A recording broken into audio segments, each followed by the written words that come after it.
welcome back to my channel. I am here to talk to you about books yet again. Thanks for being here, thanks for listening, and yeah, let's get into it. So basically, Jack Edwards made a video last month, and obviously because he made a video, I wanted to make a video that, I wanted to make a video. He inspired me. So he made a video about why AI, or books that AI could never adequately summarize, because this person was going around on the internet saying something akin to, I read 100 books a day. And he explains it better in his video, but basically this person's version of reading 100 books a day was having AI summarize 100 books a day and then reading those summaries. I think that's crazy. But it got me thinking about the conversation around what AI should and shouldn't be doing, and broader conversations that have been going on in publishing about, what books may or may not have been written by AI or using AI heavily, and kind of what the role of AI is. I've even seen like job postings and things here and there, just like in the freelance space where I work, where people say no AI content and like say it specifically. And so anyway, generative AI is a big conversation that we've been having for a minute, and Jack Edwards' video inspired me to think more deeply about books AI could never have written. And so that's what this video is about. I hope that AI doesn't come for me. I hope that when it eventually becomes sentient and begins growing limbs and walking around, it doesn't come for me. We think it's joke. I'm joking, but I'm also like not. So anyways, that's what we're doing here. I've got a couple of books here to talk to you about. Some of them are collections of poetry. There's a book from a series here. There are a bunch of novels, and so let's get into it. So the first book is Where the Crawdads Sing by Delia Owens. I first read this book back in 2019, and one of the things that I remember about it, aside from reading it with a student of mine, which was really, really fun, kind of tandem reading it, was the fact that the prose was just so beautiful. The prose is so beautiful, but it's also rich with like scientific data. And if I'm not mistaken, Delia Owens is a scientist or a botanist or something along those lines. And so to pair that knowledge of like plant science and plant and animal science, I guess, maybe she studies animals and not plants. She seemed to know about a lot of things, but to marry that very like more scientific brain power with just beautiful prose seemed like something only a human could manage to me.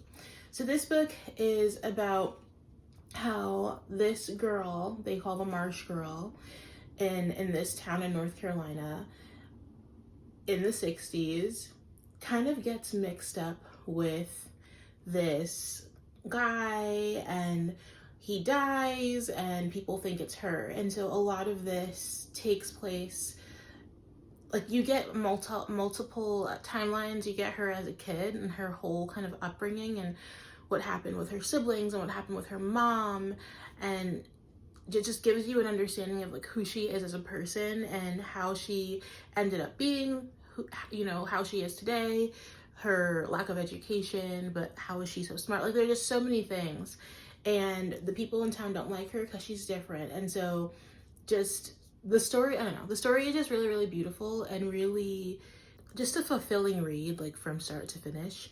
And one of the things that I liked best about it was how well like I said, the beautiful prose was paired with like the obvious scientific knowledge that shows up here. So definitely recommend.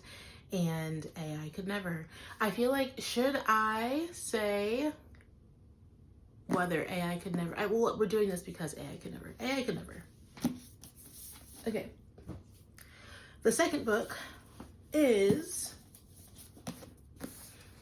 A Game of Thrones, and anybody who's watched my channel for the 5 minutes I've had one knows that I really, really love the Game of Thrones.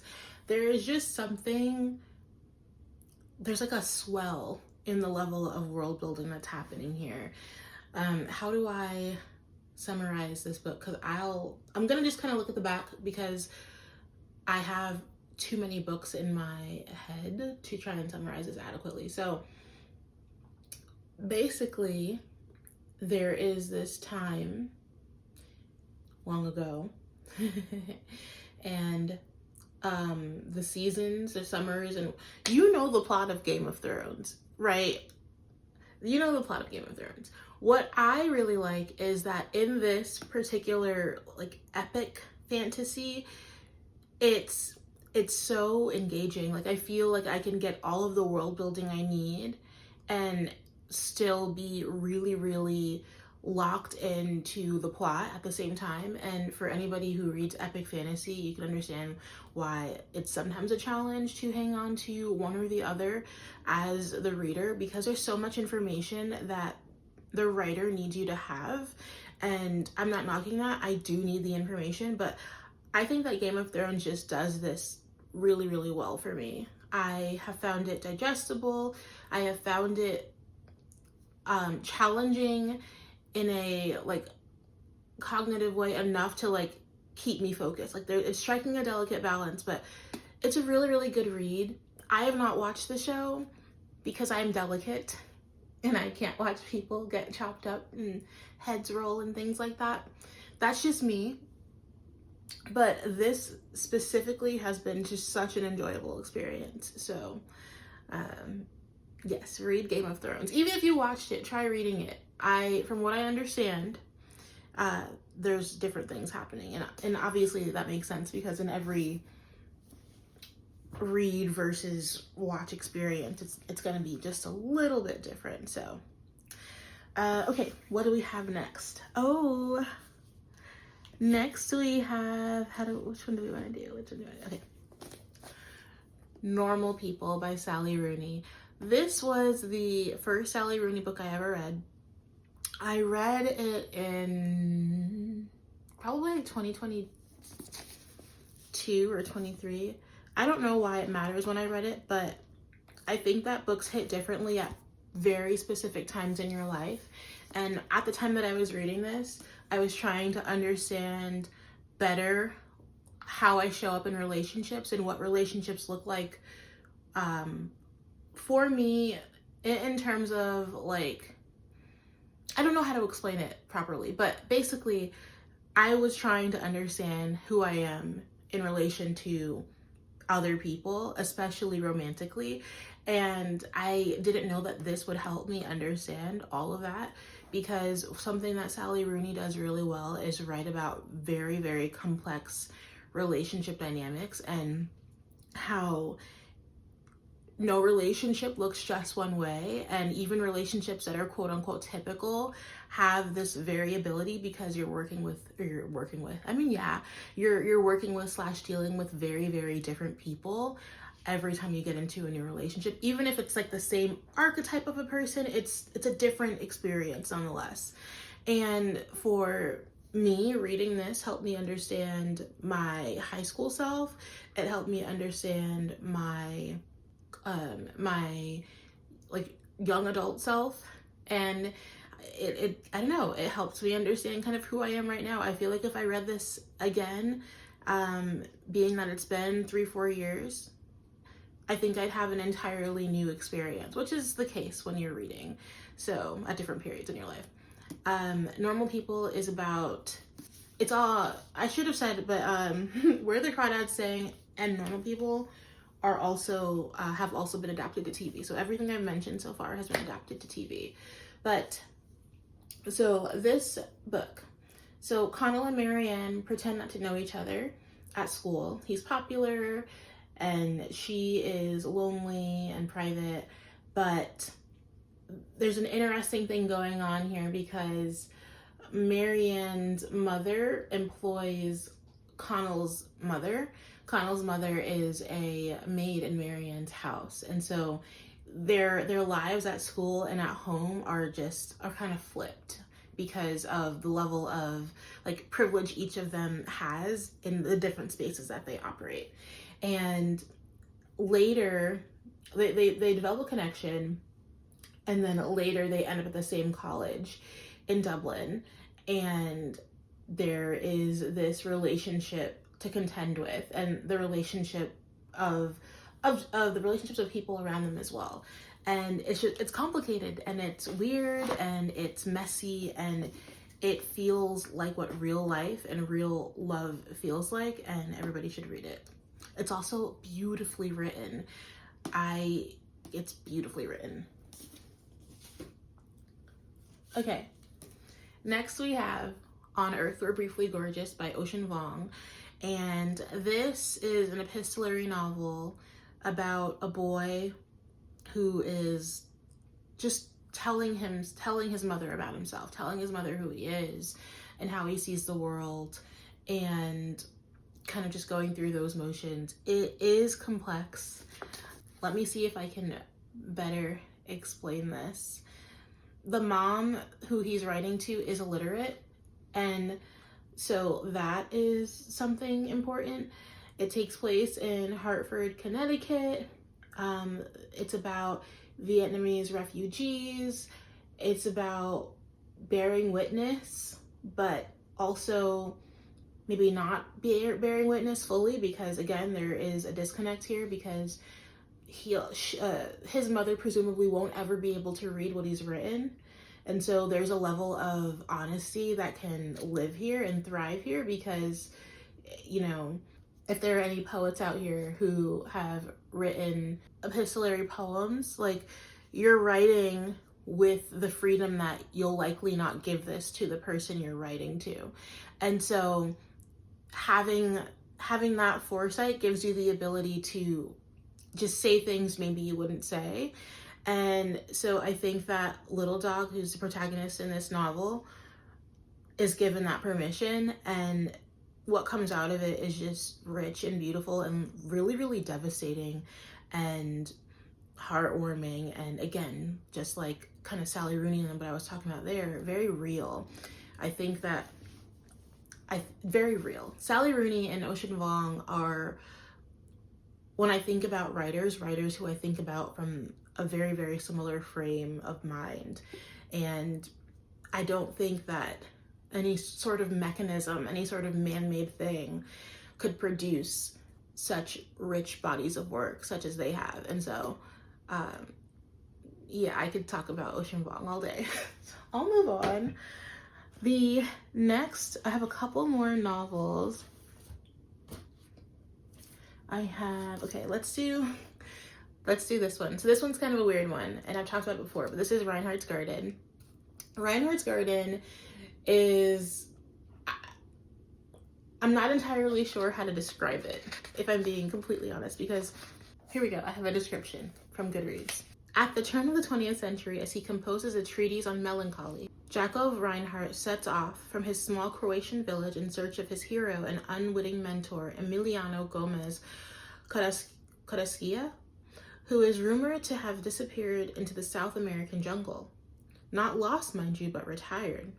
Jakov's narcissistic preoccupation with melancholy consumes him, and he desperately recounts the myth of his journey to his trusted but ailing scribe. And as he desperately, hope for an encounter with the lost philosopher who holds the key to Jakov's obsession seems increasingly unlikely. And so it's, I don't know how to describe it. You have to read it. It's tiny. You just read it. It's incredibly satirical. The discussion on melancholy is super interesting. The mindset of Jakov is extremely interesting as well. It's only 154 pages. You can do it. It's too weird for AI to have written, but it's coherent. There's an arc here, and there is, like, I would say, like a bit of like interesting mental decline happening here. There's the one-legged woman.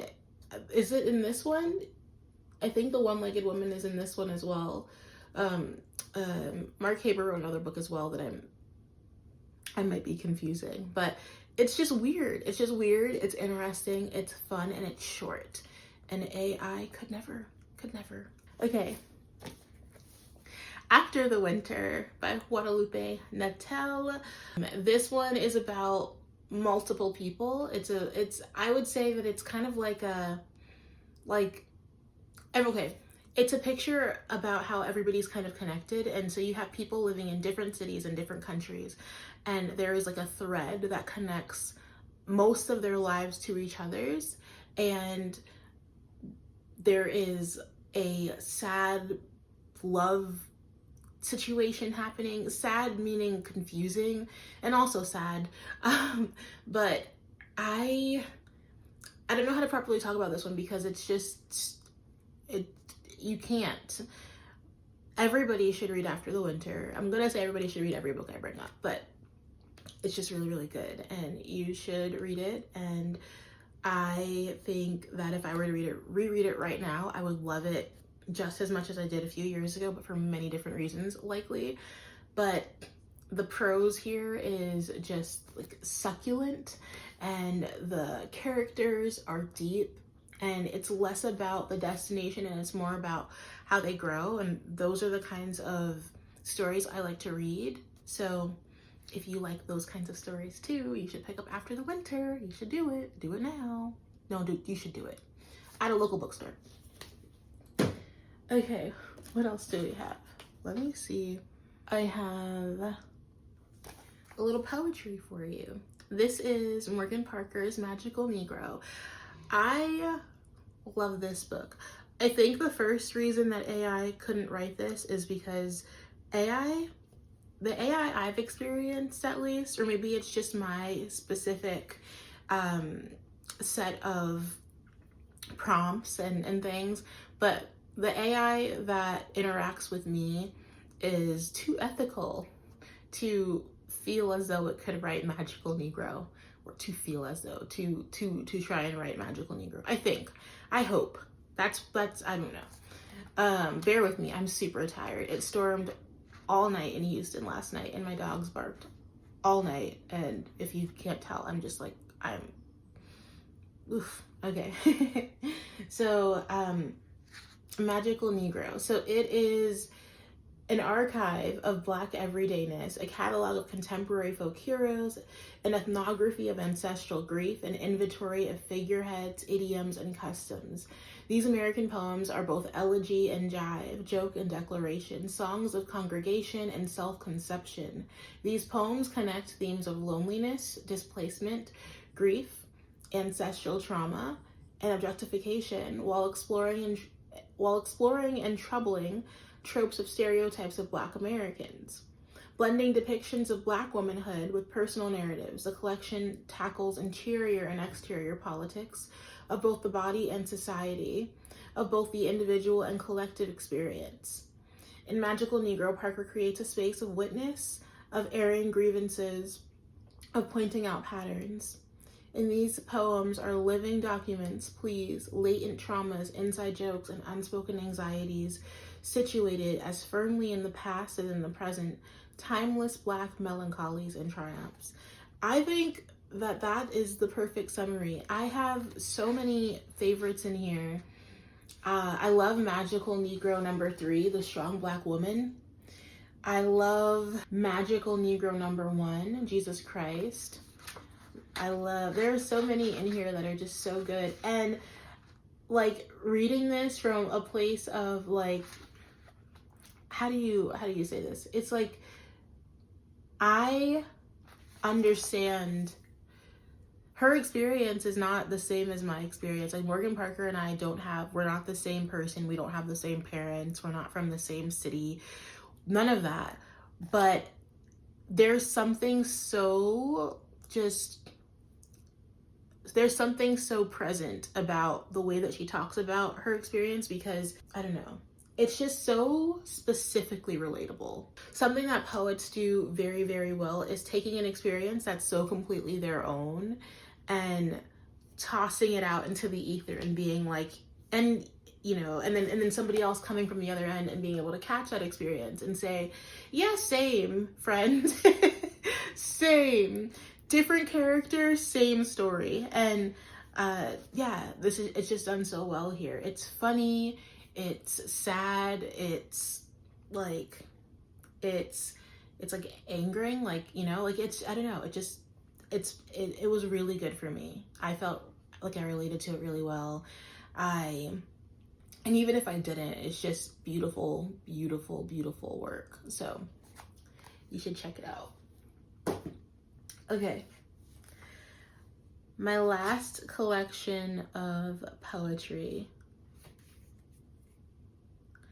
is No by Ocean Vuong. So I'm just popping on to correct something really, really quick before I finish. This is obviously the editing version of me. Okay, so basically I just wanted to say that this collection I'm about to talk about, the No by Ocean Vuong, is a chapbook that's not readily available. I'll say it later, but I wanted to say it ahead as well because it's not an accessible body of work, not really. Not a lot of copies were made. It was published over 10 years ago, and obviously Ocean Vuong is now blown up, and so I have this because it was gifted to me. I did not go and I did not go and get it for myself. I'm not suggesting that anybody needs to go and pick up super rare bodies of work, but I will say that, and I'll say this again later, so it might be a little redundant. The poems in the chapbook are on, like, I've seen them on Poetry Foundation, and I'll talk about that a little bit later. But I just wanted to say, like, I don't want to put this in there and make it seem like it's as accessible as the other things I'm talking about, because it's not. Okay.